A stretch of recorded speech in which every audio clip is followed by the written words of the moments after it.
As the city of Austin continues to grow larger each day, the music scene is undergoing numerous amounts of change. With housing becoming more in demand and more big-name acts rolling into town, local bands just getting started are trying to adapt to the changes.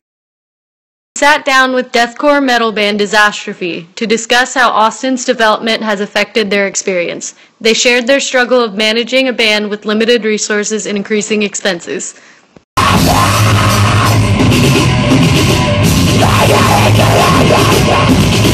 I work at a restaurant, I bus tables, and I just got a job as a barista.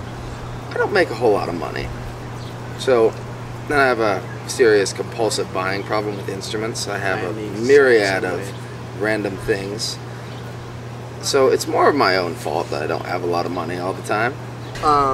But financial stuff, like getting a gig here, we could all have $0 and want to play a part in it and just go play the show.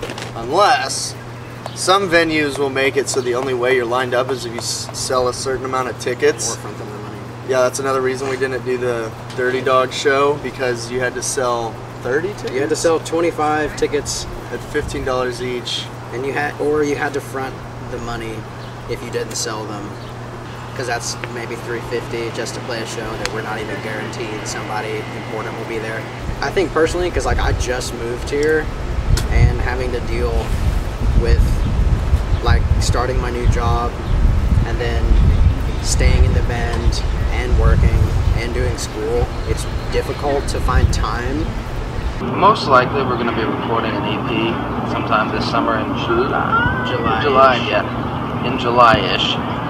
So we'll have some actual recording out there professionally done that see if we can send people, not to say, hey, trust us, we sound good, you know?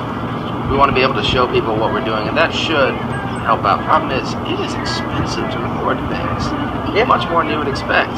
It's a ripoff, honestly. But hopefully the guy that we're working with is giving us a really good deal. But I know the guy personally, and he's going to hopefully give us a good deal on it.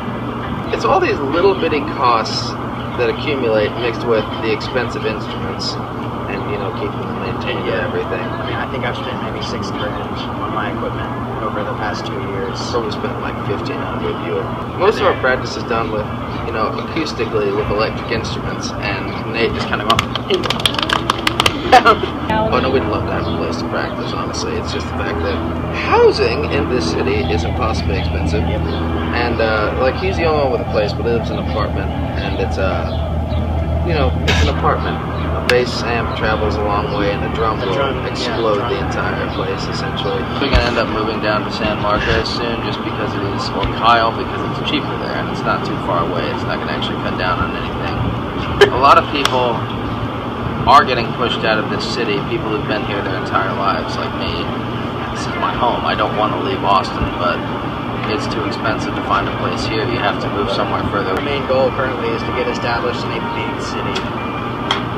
Like, I think that in and of itself should really like explain like why we moved. To move the band, not just moved in general. Because like being a big band in a nowhere city will get you nowhere. Unless your buddy Holly. Unless your buddy Holly. It's not that you can't succeed, because people do it all the time. It's just 1 in a million shot, you know? This city has potential, and it's lived up to its potential in a lot of ways.